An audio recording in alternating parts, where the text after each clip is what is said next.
अभी मेरे पास पैसे नहीं हैं। पैसा नहीं है सर, तब तो बड़ा दिक्कत है। क्योंकि ये जो बिजनेस है ये पैसे से ही स्टार्ट होता है। और मुझे लगता है कि दुनिया का हर बिजनेस पैसे से ही स्टार्ट होता है। सही बोल रहा हूँ? क्योंकि एक छोटा सा पान ठेला खोलने के लिए भी सर मिनिमम 1 लाख रुपए तो लगाना पड़ता है ना। खैर, इसमें लाखों रुपए लगाने की जरूरत नहीं है, मुश्किल से 5, 10, 15 हज़ार का लगाना पड़ता है इसमें भी। उतने में ही बिजनेस स्टार्ट हो जाता है। और अगर आप 10, 15 हज़ार रुपये नहीं हैं तब तो फिर दिक्कत है।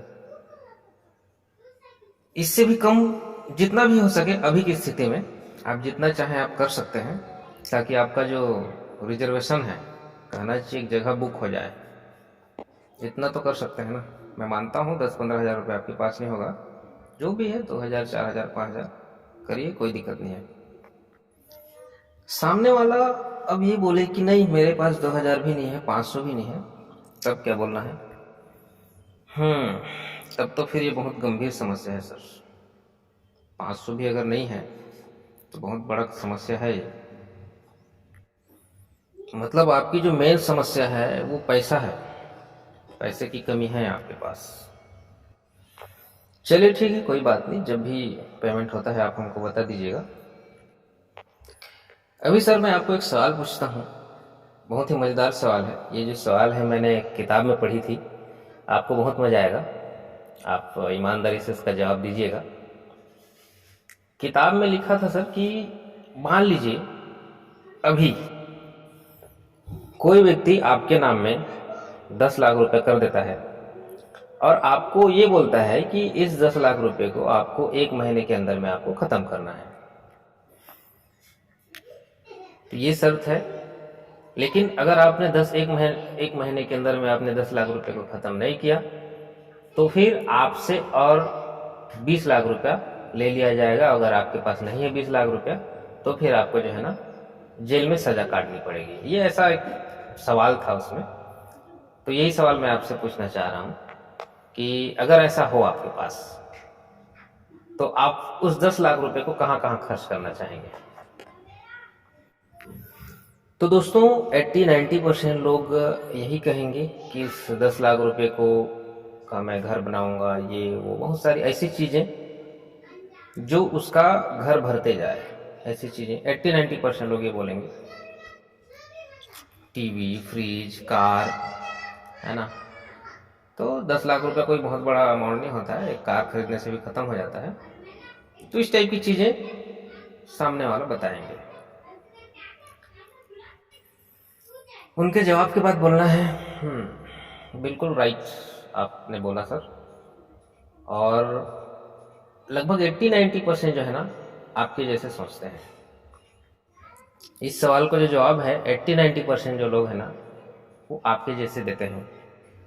उस किताब में लिखी हुई थी सर, इस सवाल का जवाब देने वाले को सुन करके ये तय होता है कि वो व्यक्ति आने वाले समय में अमीर बनेगा या फिर गरीब रहेगा। आपको भी आश्चर्य लग रहा होगा ना। उसमें जो है ना सर 2 चीजें बताई हुई थी जिसको हम खरीदते हैं पैसे से। एक होता है सर लाइबिलिटी, एक होता है एसेट्स। हिंदी में देखें तो लाइबिलिटी का मतलब होता है सर जिम्मेदारी, और एसेट्स का मतलब होता है संपत्ति। लोग गलती से जो है ना जिम्मेदारी को संपत्ति समझ लेते हैं। अब जिम्मेदारी का मतलब ये होता है ऐसी चीजें जिसको हम खरीदते हैं तो वो चीजें घर में आने के बाद हमारी और खर्च को बढ़ा देती हैं। कभी भी एक पैसा उन चीजों से हमारा मुनाफा नहीं होता है। जैसे कि मैंने फ्रिज ले लिया, क्या 1 पैसा कमा के देगा मुझे? मैंने कार ले लिया, क्या 1 पैसा कमा के देगा? मेरे पास बहुत सारा पैसा है, मैंने बंगला ले लिया, क्या 1 पैसा कमा के देगा सर? तो ऐसी चीजें जिसको खरीद के घर लाने से हमको और खर्चा कराती है, ऐसी चीजों को कहा जाता है लाइबिलिटी, जिम्मेदारी। हमारी जिम्मेदारी को और बढ़ा देती है। और दूसरा चीज उस किताब में लिखा गया था, ऐसी चीजें जिसको हम खरीद के लाते हैं तो वो जो चीज है उसको और हमको पैसा कमा के देती है। जैसे कि मैंने मान लो एक छोटा सा आटा चक्की ले आया 15-20 हज़ार का। जैसे कि मैंने कोई मार्शल ले आया, उसको किराए पे चढ़ा दिया, है ना। कार के बजाय मार्शल ले आया, कोई ट्रैक्टर ले आया, ऐसे बहुत सारी चीज़ें हैं, मिक्सर मशीन है, बहुत ज़्यादा पैसा है तो बस खरीद लिया। तो ये जो चीज़ें हैं ना सर, ये हमारे एसेट्स पे आते हैं, हमारे संपत्ति पे आते हैं। लोग गलती से जो लाइबिलिटी है, जो हमको पैसा कमा कर नहीं देती, उसको अपना संपत्ति मानते हैं। लोग सोचते हैं कि फ्रिज मेरा संपत्ति है, लोग सोचते हैं कि घर मेरा संपत्ति है, और वहीं पर असली खेल शुरू होता है सर। आपकी सर इनकम तय नहीं करती कि आप भविष्य में अमीर बनोगे या फिर गरीब रहोगे। आपकी खरीदारी तय करती है, आप जो पैसा कमा रहे हो उस पैसे को आप कहाँ लगा रहे हो, ये तय करती है कि आप आने वाले समय में अमीर बनोगे या गरीब रहोगे। तो दुनिया के 80% जो लोग हैं ना सर, जब भी उनके पास इनकम आती है, पैसे आती है, पैसा कमाते हैं और उस पैसे को ऐसे जगह लगा देते हैं जहां से उनका बोझ और बढ़ जाता है। और फिर सर यकीन मानिए, ये वो लोग हैं जो दुनिया के जो 80% लोग हैं, इन्हीं लोग गरीब हैं। और मात्र 20% ऐसे लोग हैं सर, जिन लोग पैसा जब आता है घर में तो उन लोग सबसे पहले एसेट्स खरीदते हैं, फिर उस एसेट से पैसा आता है तब उन लोग जो है ना लाइबिलिटी खरीदते हैं। ऐसा नहीं है कि उन लोग कार नहीं खरीदते, ऐसा नहीं है कि उन लोग फ्रिज नहीं खरीदते, लेकिन पहले पैसा कमाने वाली चीजें खरीदते हैं। तो ये जो डायरेक्ट सेलिंग बिजनेस है ना सर, ये आपका लाइबिलिटी नहीं है, जिम्मेदारी नहीं है, आपका बोझ नहीं बढ़ाएगा। ये आपका एक एसेट्स है, आपका एक बहुत बड़ा बिजनेस है।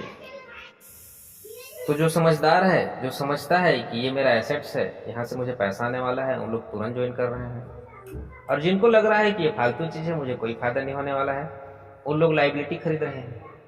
जैसे आप बोल रहे हैं कि मेरे पास अभी पैसा नहीं है, आपके पास फ्रिज नहीं है क्या? आपके पास पैसा आया होगा, आपने फ्रिज खरीद लिया। आपके पास पैसा आया होगा 10-15 हज़ार का, आपने अलमारी खरीद लिया होगा। पैसा आया होगा 10-15 हज़ार का, आपने खटिया खरीद लिया होगा, है ना।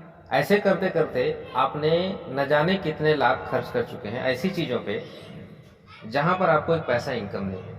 आपके हाथ में जो मोबाइल है सर, आपके पास पैसा आया तो आपने मोबाइल खरीदा। आजकल तो लोग इंस्टॉलमेंट में खरीद रहे हैं, उधारी ले लेके खरीद रहे हैं चीजों को। और आपको एक मजेदार बात बताता हूं, जब भी हम कोई ऐसी चीजें खरीदते हैं, जब भी लोग ऐसी चीजों को खरीदते हैं जिसमें उनको एक पैसा फायदा नहीं होता है, केवल बोझ बढ़ता है, जिम्मेदारी बढ़ती है, लाइबिलिटी आती है घर में, तो ऐसी चीजों को खरीदते समय जो है ना, लोगों को बड़ा मजा आता है। मैंने कार खरीद लिया सर, अंदर बहुत गुदगुदी होती है। मैंने मोबाइल खरीद ली, हम कितना खुश हो जाते हैं, है ना। लेकिन वहीं पर किसी ऐसी चीज को खरीदते हैं जिसमें हमको बेनिफिट मिलने वाला है, तो 10 बार 50 बार सोचते हैं, सैकड़ों बार कुछ सोचते हैं, कई लोगों को जाकर पूछते हैं खरीदूं कि ना खरीदूं। आप किसी को जाकर बोलिए ना कि एक आटा चक्की खरीद लो, ज्यादा नहीं पड़ता, मुश्किल से 15 हज़ार पड़ता है, 50 बार सोचेगा, पता नहीं लोग पिसाएंगे कि नहीं पिसाएंगे, पता नहीं फायदा होगा कि नहीं होगा, पता नहीं कहीं बिजली बिल तो ज्यादा नहीं आ जाएगी, बहुत सारी चीजें, लोग मेरे ऊपर हंसेंगे, है ना। लेकिन वहीं पर 25-30 हज़ार का मोबाइल खरीदने में उसको जरा सा भी चिंता नहीं रहेगी, जरा सा भी किसी को नहीं पूछेगा वो कि गलत बोल रहा हूं सर। तो ये जो बिजनेस है ना सर, डायरेक्ट सेलिंग बिजनेस, ये भी आपका एसेट्स है, आपका संपत्ति है, इसलिए आपको सोचना पड़ रहा है। मैं समझ रहा हूं आपकी भावना को। और ये ऐसा एसेट्स है सर, कोई लाखों रुपए लगाने नहीं है, मुश्किल से 5-10-15 हज़ार रुपया का लगा के जो है ना, आप आने वाले समय में लाखों रुपए कमा सकते हैं। इतना जबरदस्त अपॉर्चुनिटी है। लेकिन वही बात, ह्यूमन साइकोलॉजी, कहीं मैं ठगा तो नहीं जाऊंगा, कहीं डूब तो नहीं जाएगा, कहीं धोखाधड़ी तो नहीं है। आप मुझे बताइए, अगर आप मुझे 10 हज़ार दे देते हो और उस 10 हज़ार का मैं आपको सामान दे देता हूँ और मैं नहीं भी दिखता हूँ आपको, मान लो कंपनी भी भाग जाती है, तो कितना नुकसान हुआ आपका? एक पैसा नुकसान है क्या? क्योंकि यही काम तो आप जिंदगी भर करते आ रहे हैं ना, न जाने कितने सालों से करते आ रहे हैं। ट्रक भर भर के आपने और आपके पूर्वजों ने सामान खरीद लिया, जो घरेलू सामान। कुछ नुकसान हुआ, कुछ फायदा हुआ? लेकिन यहाँ पर सर उसी काम को, उसी सामान खरीदी को यहाँ से करते हैं, तो आपको जो लाखों रुपए कमा रहे हैं लाखों लोग, वो काम, वो चीज, वो बेनिफिट आपको मिल सकता है। और मेरे को बड़ा ताज्जुब लगा कि जब आपने कहा कि मेरे पास 500 रुपये भी नहीं है, तो इसका मतलब ये है कि कहीं ना कहीं जो है ना सर, फाइनेंशियल नॉलेज की कमी है लोगों में। तो फाइनेंशियल नॉलेज जरूरी है सर। फाइनेंशियल नॉलेज की कमी की वजह से हम कंफ्यूज हो जाते हैं कि कौन सी चीज़ को खरीदें, कौन सी चीज़ को ना खरीदें, और ऐसा डिसीजन ले लेते हैं कि हम ऐसी चीज़ को खरीद लेते हैं कि हमेशा हमारा नुकसान ही होता है। हम अमीर बनने के बजाय हमारा जैसे जैसे इनकम बढ़ते जाता है, हम और जिम्मेदारी के बोझ तले दबते जाते हैं। तो मेरा रिक्वेस्ट है आपसे, आप स्टडी करिए, फाइनेंशियल नॉलेज लीजिए। आजकल तो यूट्यूब में बहुत सारे फाइनेंशियल नॉलेज के वीडियोस मिल जाते हैं, आपको कुछ लिंक मैं शेयर कर दूंगा।